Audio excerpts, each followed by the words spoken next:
I'm Kiera Morgan. Thanks for joining me on this episode of Coffee with Kiera. We're sponsored by the Human Bean in Newport and Lincoln City. Today, my guest is the Executive Director of Habitat for Humanity Lincoln County, Lucinda Taylor. Hi. Hi, Kiera.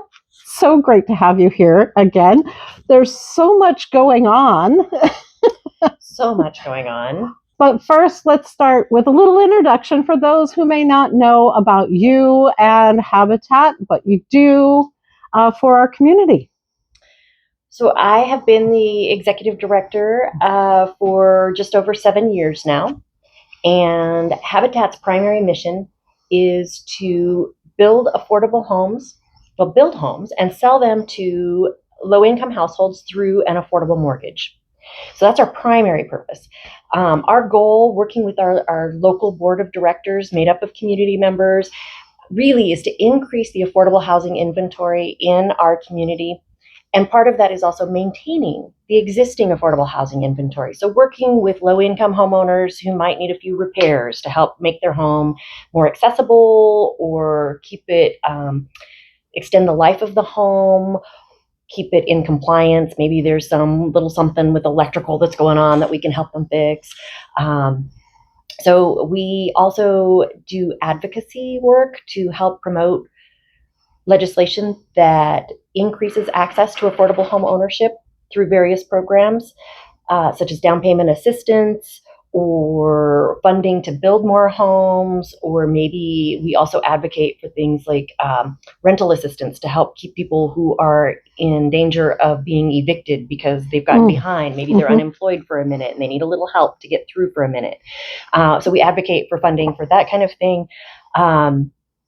We are actively engaged in disaster recovery efforts since the 2020 Echo Mountain wildfire. And we have a small program for helping people save for a down payment assistance or to help them save for a home repair. So through the individual development account program, we have access to help 4 or 5 people every year through that program. And that's truly amazing. Is that program, let's start with that. Is that program, Lucinda, open to anybody in Lincoln County? Are there income requirements, AMI? So almost all of our programs are targeted for low-income households, which means 80% of annual median income, and that's based on family size. So if people are wondering what that looks like, if they go to our website and they look under services and home ownership, there's a tab there that talks about qualifications. We have a table that shows the size of the household and the different percentage of AMI and what that looks like so that people can know, yep, I make less than that. I might qualify for this program. I should check into that. Fantastic. And then let's talk a little bit about some of the homes that you have built and some of the things you have coming up. So as of January, our program, so our local Habitat affiliate, we're associated with Habitat International. We were created in 1995, and as of January, when we sold a home recently, we had sold 22 homes in Lincoln County. 3 of those homes were donated to us through the county through a wildfire recovery program, which we then subsequently sold to folks who were renting before the fires but lost their home in the fire, and they had no choice whether to rebuild or not. The landlord had that choice, and when they did rebuild, always, the rent was higher than it used to be, and perhaps that family can't afford it anymore. Maybe now it's a super stretch for them to be able to stay there, if they even got to stay there. Right. So we were able to help 3 folks who were previously renting become homeowners through an affordable mortgage. The other 18 homes are homes that we built or rehabilitated, meaning took it down to the studs and basically rebuilt. So we've done 1 of those, and then the others we built and then sold to homeowners. So 22 as of January. This year alone, we anticipate selling 5, maybe 6 homes. Wow, that's great. It is amazing. We recognize that we aren't building fast enough to be able to meet the need in our community. The need is great. 1 home every 18 to 20 months wasn't cutting it. So in order to make things move a little faster, we made a couple of changes. One, we moved to third-party financing, so we're no longer underwriting the loans. When we Okay. underwrite the loans, we only get a little bit of principal every month. A little bit of principal every month is not going to help us build a new home. If we have a third-party lender, so a bank or credit union or other mortgage broker who helps that family access an affordable mortgage, still based on 30% of their gross annual income, so the homeowner is still paying the same amount, but then we get a lump sum payment when that home is purchased, we can turn around and invest that in our programs. So that's helping. The other key change is we have 2 site-built homes that we're working on in Waldport right now. After that, we are moving to manufactured and modular housing. So we have more affordable. It's more affordable and it's faster. For instance, I secured funding for those 2 homes in 2023. They're going to be ready to sell in 2026, these 2 homes. And part of that delay is the homeowner selection process, and then we design them home to meet the needs of that specific family, and then we get busy on construction, get the permit, get it designed, get the permits. We're moving to manufactured. I secured funding for a manufactured home last year. It's being delivered today. Wow. Yes.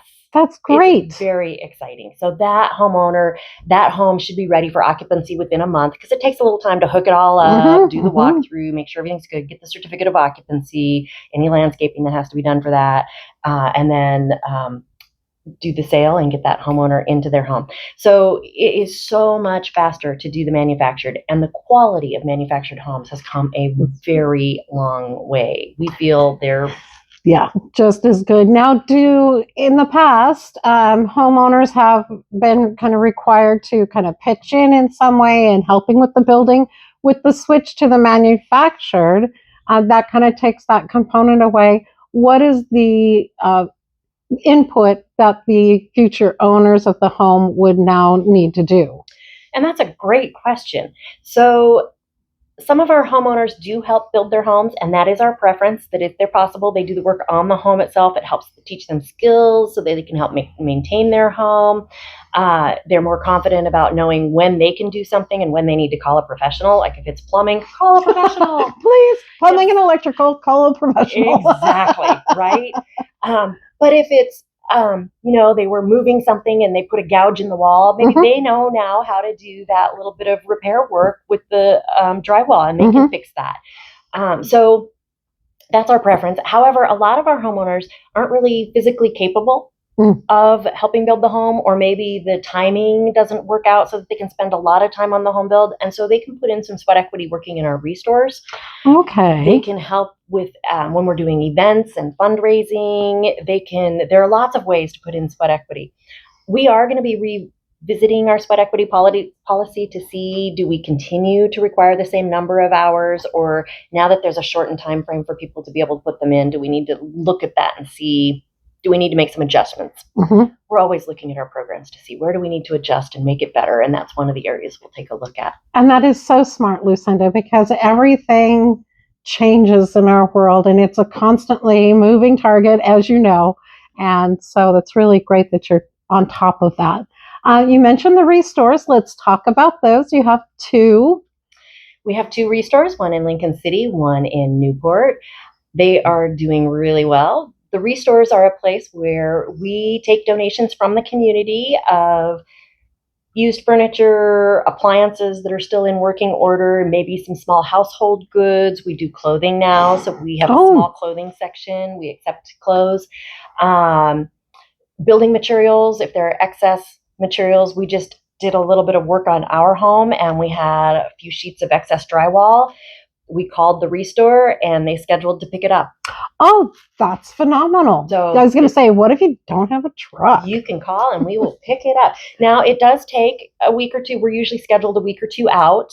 But if you can be patient, we can come get it. The other option, this is so fabulous. So we recently had, Robies.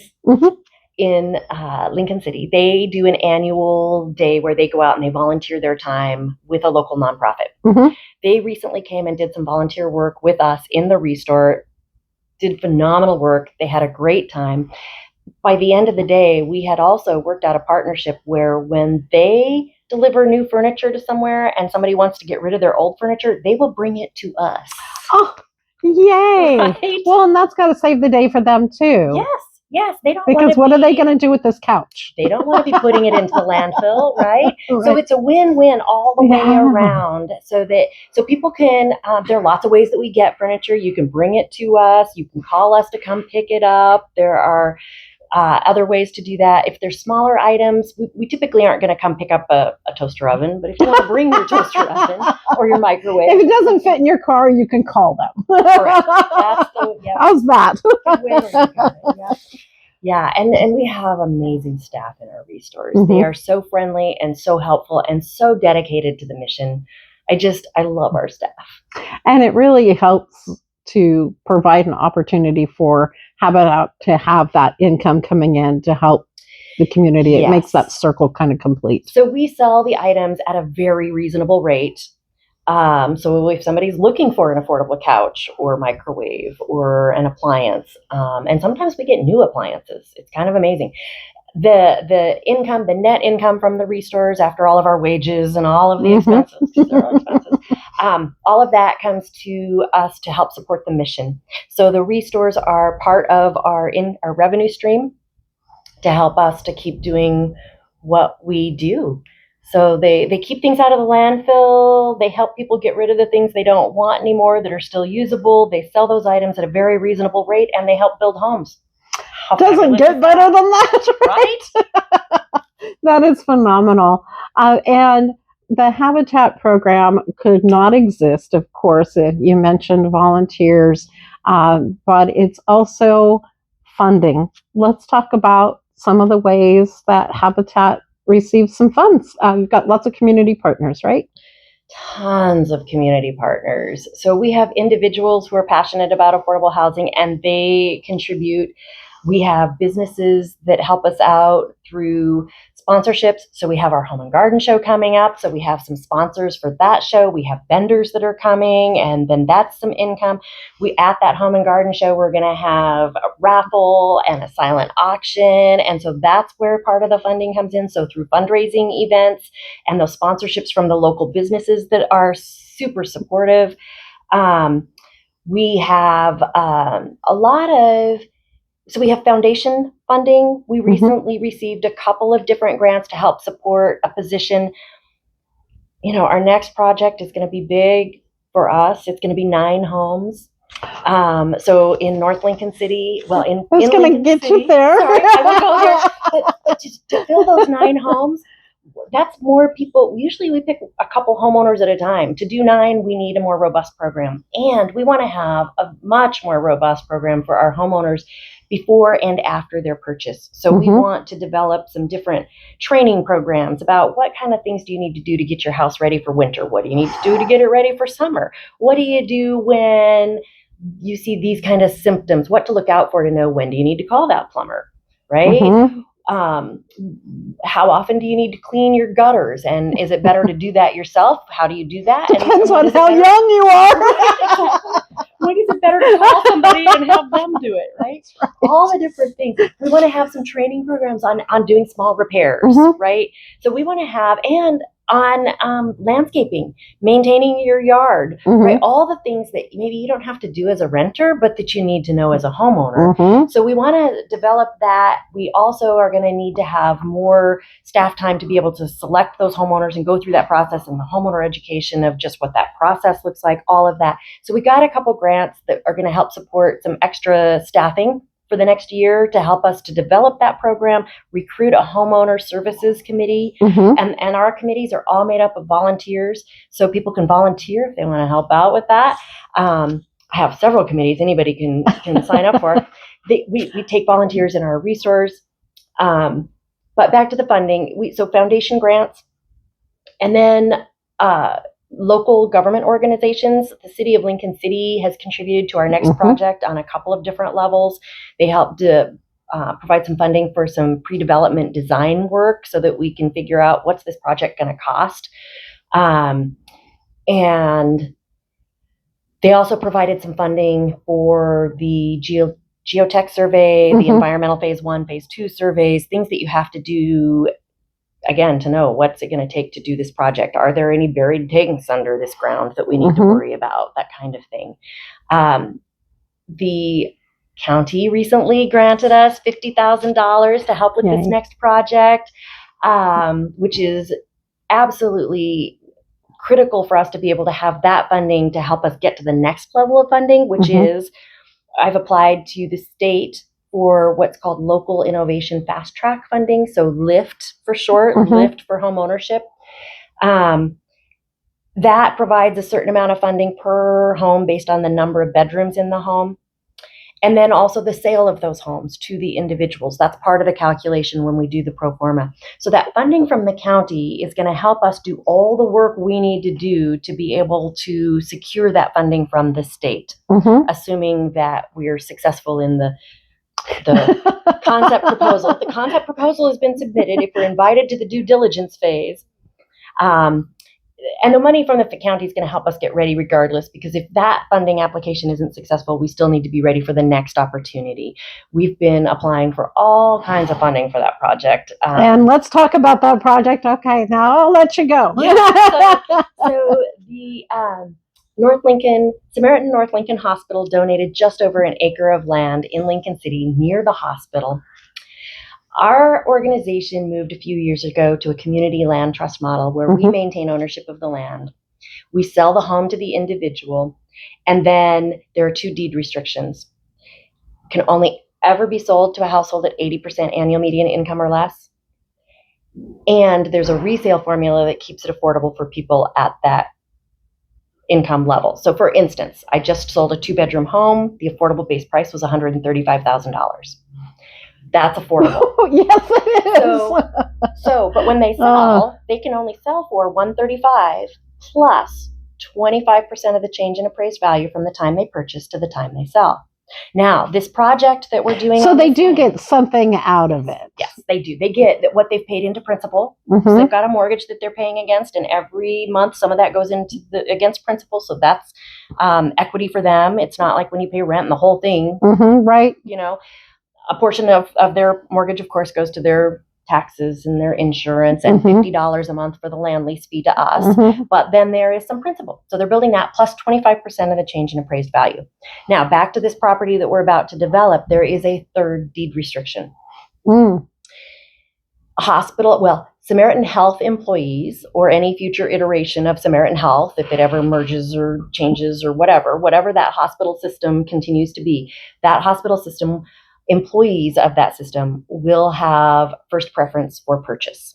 And we're not talking about, high-end doctors and surgeons, and, we're still talking about 80%. A maximum of 80% annual median income. So we're talking about maintenance workers, nutritionists, maybe phlebotomists, entry-level CNA, entry-level nursing. And it all depends on family composition, because we look at the household income, gross household income, when we look at that 80%. So if it's a single parent, their income might be a little higher, but because they might have some children, the family size, that's a little higher income level at that 80% that they can qualify up to. So it might be some of their part-time staff. It might be, we really don't know. We did do a survey. The hospital did a survey to kind of figure out how many people would maybe be interested and qualify. And we know that there is need, and we know that there is interest. Well, very much so. Yep. And we know that, if the hospital can have better recruitment and retention, and this is a part of that strategy, that recruitment and retention piece, that benefits everybody. It's like the child care services, Samaritan offering child care services. Number one is for employees, and then also for the community. You can't have economic development without childcare. Families need to know that their children are well taken care of while they're working. You also can't have a thriving community without a hospital. Right. You need your education, your hospital, your childcare. There are some basic things that everybody to have a thriving community. So if this helps bring better stability in their workforce, then everybody gets to benefit. And if there aren't enough income qualified purchase ready employees, because they have to be able to qualify for a loan to be able to purchase the home. Granted, the loan is going to be a lot lower than if they were buying a home that comes with the land and Right. all of that, but they still have to be purchase ready. Let's say we do 9 homes and there are 7 hospital employees who are ready to buy. Those other 2 homes then we would use our same selection process that we use any other time we select a home buyer, and we would be open to the community. Now, there is one other little catch in there. As we were going through the donation process, we also slipped in that wildfire survivors would also have preference for up to 4 of the homes. Oh, nice. So, and there may not be 4 wildfire survivor families that even want to participate, but they would sort of. But they have that option. And this initial sales, up to 4 of the homes could go to wildfire survivors. So we're trying to be as flexible as we can to meet the needs of our community as they exist right now. That's fantastic. Lucinda, is there anything else that, I mean, we've covered a ton. We have that home repair program. So if there are low income homeowners out there who have a repair need, oh my gosh, I almost forgot. We just signed a contract with Energy Trust of Oregon. Oh, yay. They are helping us to fund a position that is a home repair and energy efficiency coordinator position. Ooh. And they are providing funds to help provide those energy efficiency improvements. So I just posted this morning on our website the job position, or the job description. So if there are interested applicants out there. Now, is this a full-time or part-time? It is a full-time position, but it is grant funded. So the funding ends in December 27. So it's almost 2 years worth of funding. Full-time position, and they will help coordinate home repairs, but also energy efficiency. So they'll be attending various any promotional opportunity, the senior fair in Lincoln City, anywhere that there's a booth where they can be sharing information about energy efficiency opportunities. So maybe you have a heater that is 15 years old and you would benefit from a heat pump. And you qualify still. Again, we're looking at 80% annual median income as the upper limit. But we could potentially help fund and layer other funding that we get through grants from the city or the county or others for home repairs to be able to help provide that. The cost to the home buyer might be as low as $100, right? Wow. To be able to replace their old heater that isn't working so well with something that's more energy efficient. It's going to save on electricity or natural gas consumption. Now, this is only available. There is a stipulation here. We got to read the fine print. The fine print, right?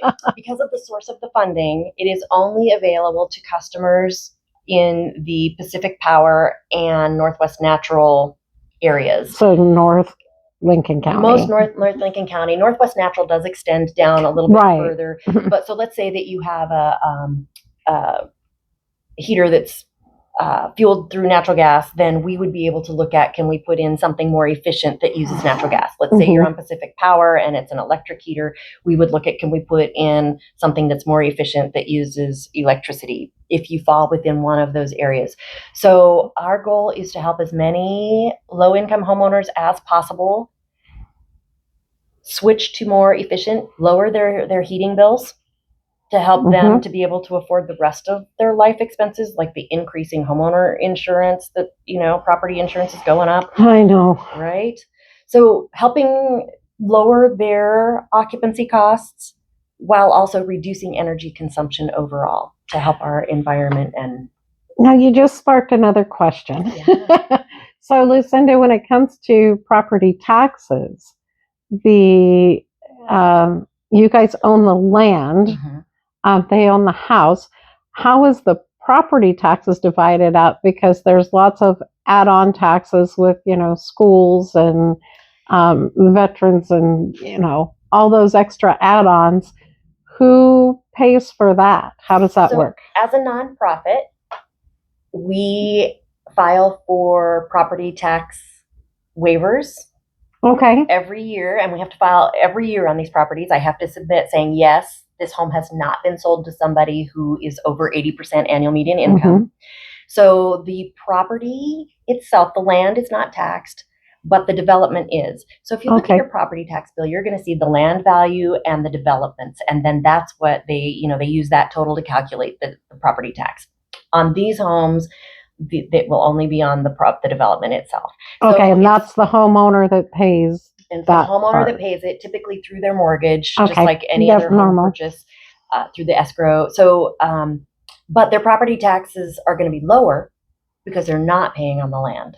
Okay. See, that's very important for people to know. It is, right? So what that does is your home payment is still going to be the same. It's still based on 30% of your gross annual income, but less of that goes to property taxes, more goes into your principal. That's fantastic. Mm-hmm. That's really great. And again, I want to encourage folks to come to the Home and Garden Show. Let's give the dates and the who, what, when, where, why, how. So it is on April 11th at the Newport Rec Center from 10 a.m. to 3 p.m. We have lots of vendors already signed up.